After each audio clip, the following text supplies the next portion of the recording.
Ang bigat-bigat pala nito, hindi madaling iuwi. Nanggaling kasi siya doon. Kay ganda nila panoorin dahil lagi sila dyan naglalaro tuwing umaga. Noong una dalawa lang sila, pero nang kalaunay nakita na sila ng mga kapwa nila maliliit na kambing. Kay ganda talaga nila panoorin.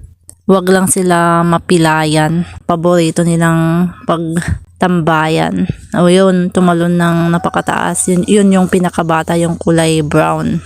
Sa mga stages na ganito ng kambing, weeks at month old ay ganito yung pinagkakaabalahan nila paglalaro, kaya hayaan nyo lang.